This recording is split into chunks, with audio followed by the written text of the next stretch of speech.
It's called in the Hebrew tongue Bethesda, having 5 porches. These lay a great multitude of impotent folk, blind, halt, withered, waiting for the moving of the water. For an angel went down at a certain season into the pool and troubled the water. Whosoever then first, after the troubling of the water, stepped in was made whole of whatsoever disease he had. Certain man was there which had an infirmity of 38 years.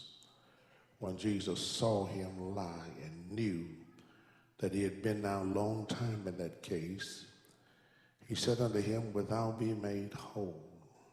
The impotent man answered him, Sir, I have no man, when the water is troubled, to put me into the pool. But while I'm coming, another step down before me. Jesus said unto him, Arise, take up thy bed, and walk. And immediately the man was made whole, and took up his bed, and walked. And on the same day was the Sabbath. Thank you so much. I want to again deal with another one of these sign miracles that is recorded in the gospel as recorded by John. Thank you so much, Ushers. I don't have a subject for now, and maybe one will come to me a little later. But I want to just kind of walk through this text again and allow the text to tailor the truth. If I just talk it through, it's enough in here that will bless someone. One of the things that I want us to be clear on is that Jesus is not a Santa Claus that come to give us our wishes and desires. That too many times we look for the wrong things out of Jesus and miss the things that Jesus came to do for us.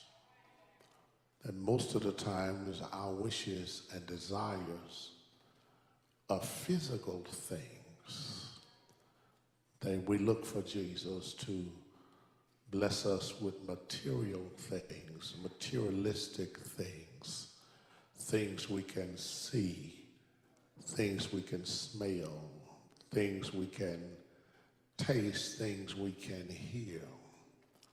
These things are right, but that's not Jesus' purpose for him in our lives.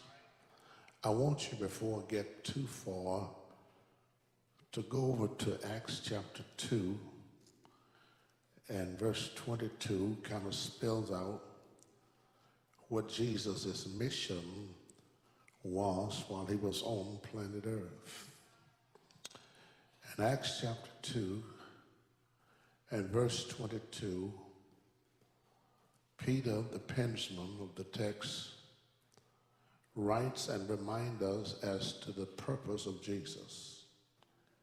Say, ye men of Israel, hear these words, Jesus of Nazareth, a man approved of God among you by miracles, wonders, and signs. I want you to remember that Jesus came to present to us miracles, wonders, and signs. That was his purpose, to share with us these 3 things: miracles, help me say miracles, wonders, and signs. That was the purpose of Jesus, to come to present to us. And John spells it out throughout the book of John he gave us 7 signed miracles. The first one was a sign miracle in John chapter 2, where Jesus came and he dealt with disappointment, that there was a wedding going on and the wine had run out, which meant that there was a shortage in the house. Jesus majored in dealing with disappointments. If you're honest with yourself, that there were times in your life when you too were disappointed over something, but the Lord came and straightened up your hour of disappointment. But then in John chapter 4, which is the second miracle, was when this nobleman's son was healed. Jesus dealt with doubt because they didn't believe that Jesus had the power to heal the man. And Jesus exemplified that by saying, I don't even have to go to your house to heal him. I can heal him at a distance, which means the Lord don't have to go to your house to heal you. He can send his power wherever he's at. But then this passage deals with disability. Here is a person in this passage that was disabled, and the Lord came to his aid and his rescue. Now, when you watch John, in John chapter 5, you get the holy helpful hint that John is keeping record, that he's keeping time of things that Jesus did. Watch what it says in verse 1. It said, after this. It meant that Jesus had finished doing something and he was on his way to do something else.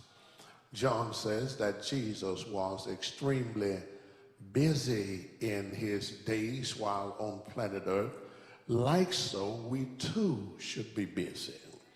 This is not a time to be idle and sit down and do nothing. Time is too short. And eternity is too long for us to play around and do nothing. He said after this, there was a feast of the Jews. Now, there were 3 major feasts in the Bible. One was the feast of the Passover. Talk to me, somebody. The second was the feast of Pentecost. And the third was the feast of the tabernacle. These were the 3 major feasts that were in place during the days of Jesus. But they were called the feast of the Lord. But now the text called them the feast of the Jews. Isn't it amazing how people will rob God of his glory? The things where we should focus on him, we'll find ourselves focusing on ourselves. There are days now that we have taken from the Lord. The days we call it Easter Sunday, because it's Easter Sunday, it's a time to get sharp and to look for eggs and to display bunny rabbits. But it's really not Easter Sunday, it's Resurrection Sunday. That if you keep it resurrection, you'll keep your focus on the risen Savior. But when you call it Easter Sunday, that means you get sharp and little children show up that you don't see no more until next Easter. Y'all not here. That's another day that we have taken from the Lord. It's his birthday. Instead of calling the birth of Christ, we call it Christmas. And because it's Christmas, that means you have Christmas parties. From the 1st of December until the end of December, it's Christmas party, and you invite everybody but the birthday person.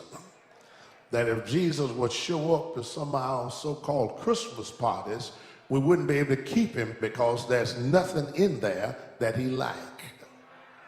Y'all don't hear me in this house. And we, instead of focusing on Christ, we focus on somebody dressed in a red suit that's supposed to be coming down a chimney in a house that don't have a chimney in. Oh, we find our way of robbing that belongs to God, and we use it for our own glory. He said here that there's a feast of the Jews. Walk with me a moment. It's a feast of the Jews, and Jesus went up to Jerusalem. Now it says, now there is at Jerusalem by the sheep market a pool which is called in the Hebrew tongue Bethesda. The word Bethesda means mercy. Remember that. It means mercy, having 5 porches. The word 5 is the word in the Bible for grace. Here it is, a place of mercy, and it is presented to us with the grace of God. I don't know if you know it or not, but grace and mercy work hand in hand together. There's a little difference between the two. Mercy is when you don't get what you do deserve. Grace is when you get what you don't deserve. Let me explain. I just committed a crime. I go to the court, and because of the crime I have committed, I am to do time behind bars. But instead of doing time, the judge have mercy on me and said, since this is your first offense, I'm going to let you off. Now, I was supposed to do time, but because he had mercy on me, he did not give me what I deserve. Thank God, God don't give us what we deserve. Psalms 103 verse 10 says, God does not judge man according to his sin, nor reward him according to his iniquity. I heard a preacher preaching that one day. He said, I want to thank God for what he didn't do. You see, we always thank him for what he did do, but every now and then you ought to tell him thank you for what he didn't do. Because the wages of sin is death. You see, by right, all of us deserve death, but instead of giving us death, he has given us life, which means he didn't give me what I did deserve. Grace means favor. Favor means that you got something you didn't earn. All of us in here, we have been favored by God. God has had and given us favor. One of the things the devil don't like for you to do is even mention this matter of grace. He try hard to keep you from being saved by grace. Matter of fact, if there's a sinner sitting in the house this morning, when the invitation is extended and the word go forth for you to accept Christ as your Savior, if you're not careful, somebody's sitting right next to you, the devil will punch them in the side and they'll have to get up and move. And they get up, the devil move them just so you won't get up to come to Christ. He do all the stuff he can to keep you from being saved by grace. He'll have somebody next to you using their cell phone, sending emails and texts in worship service, looking at Facebook. I wish I had some help in there. Stuff to distract you from being saved by grace. But after you have been saved by grace, the devil will try to stop you from growing in grace. In other words, you'll have excuses to keep you from coming to Bible study, to stop you from coming to Sunday school. You'll be too busy to study your own Bible. He don't want you to grow in grace. If you're saved by grace, grow in grace, then he will try to get you to fall in disgrace. Because when you fall in disgrace, it will damage your testimony. In other words, what you say, folk won't want to hear you because they can't look past your mistakes and hear what you have to say. Am I here by myself?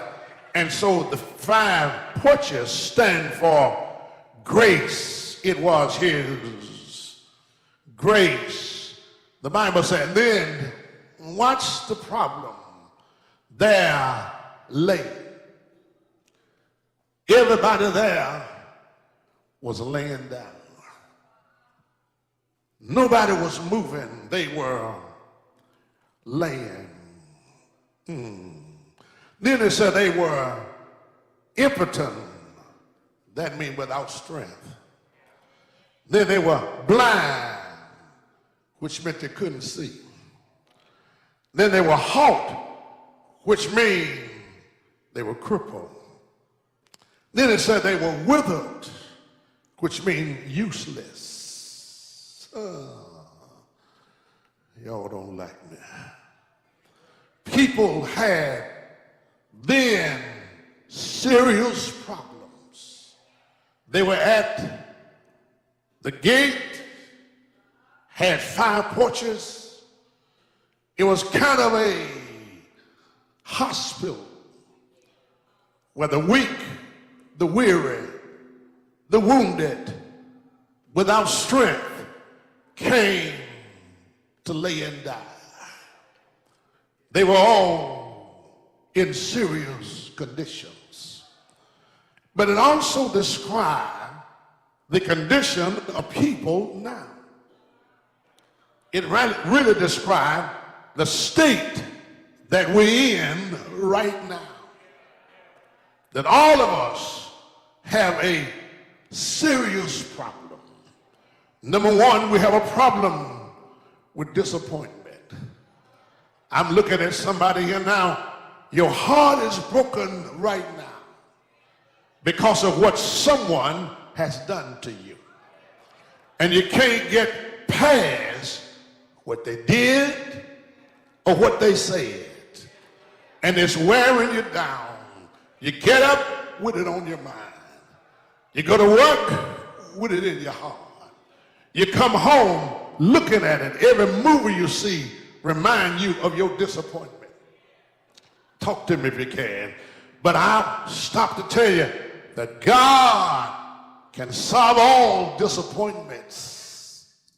Yes, an unusual way of turning your world upside down. He can turn your midnights into day. He can take your traps and turn them into trapeze. He made you in handling disappointment. But not only did they have a problem with disappointment, they had a problem with doubt. Doubt sits on your shoulder. Even those of us that have faith, faith is on one shoulder, doubt is on the other. Faith says you can make it, doubt says you won't be able to do it. Faith said take a step, doubt said don't make a fool of yourself. Faith said one step will do, doubt said wait until another day. Doubt love to keep us down. Do I have a witness?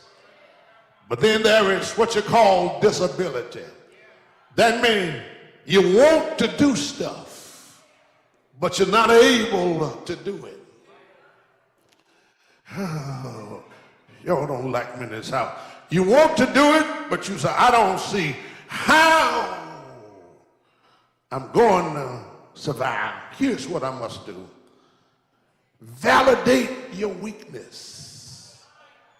In other words, stop saying you're strong when you ain't. Stop trying to convince yourself you can do stuff you can't do. Too many of us give ourselves grades too high. Y'all don't hear me in this house. You give yourself a grade too high. You talking about what I can do.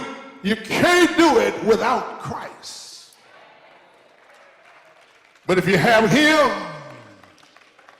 you can get it done. Oh, God. I'm going to take my time today. If you trust him, help me say him.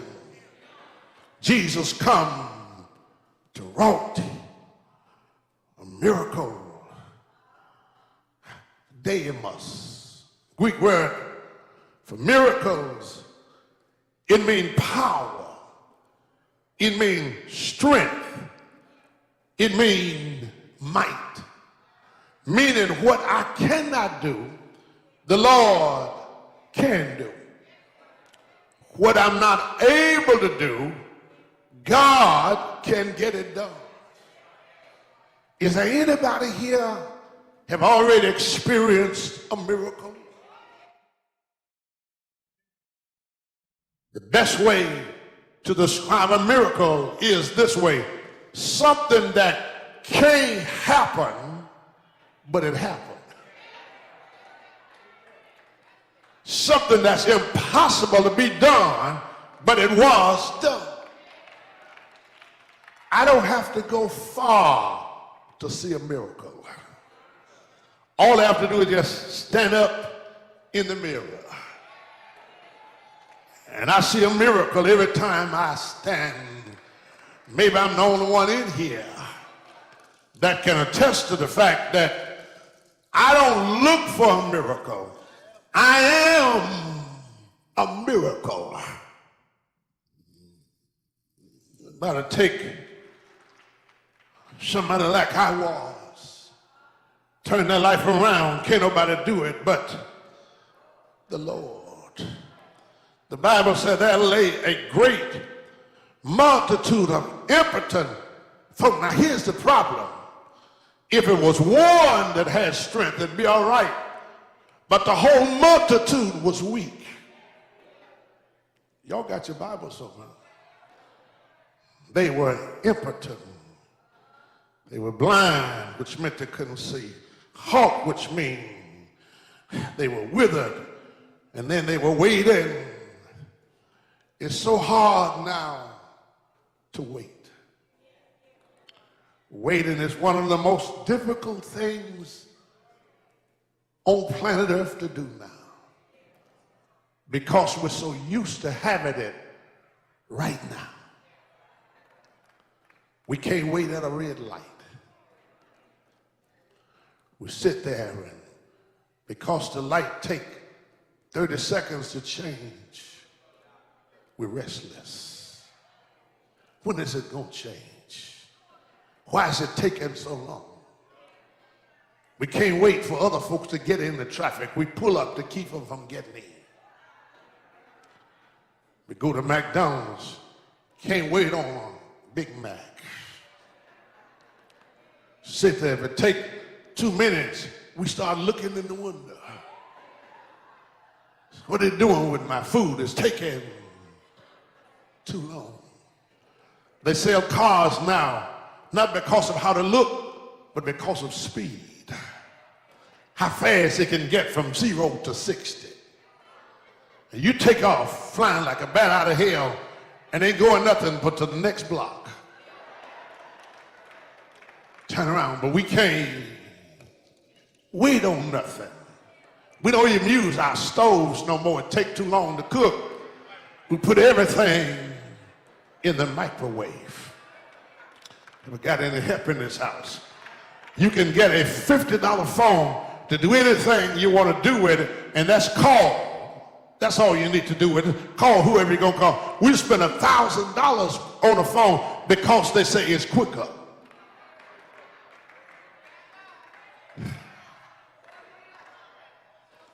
Y'all don't like me in this house. That's why young people get in trouble now trying to get money quick. Don't want to take time. Talk to me, somebody, and make a decent living. You want to sell drugs and you want to get it right now. Want to get it quick. Want to get a quick dollar right now. Because they see us doing stuff in a hurry. It's hard to wait. Young ladies can't wait till you get grown and get married. You got to experience sexual activity before you're strong enough to say no. And you can't talk to black brothers long because they got a gift of gab. They know how to talk you out of stuff. Twist their head one-sided. Anytime they cock their head sideways, run. Don't hang around because they finna get you. I wish I had some help in this house. You run as soon as you can. They'll tell you they're gonna get you a new car and they on a bicycle.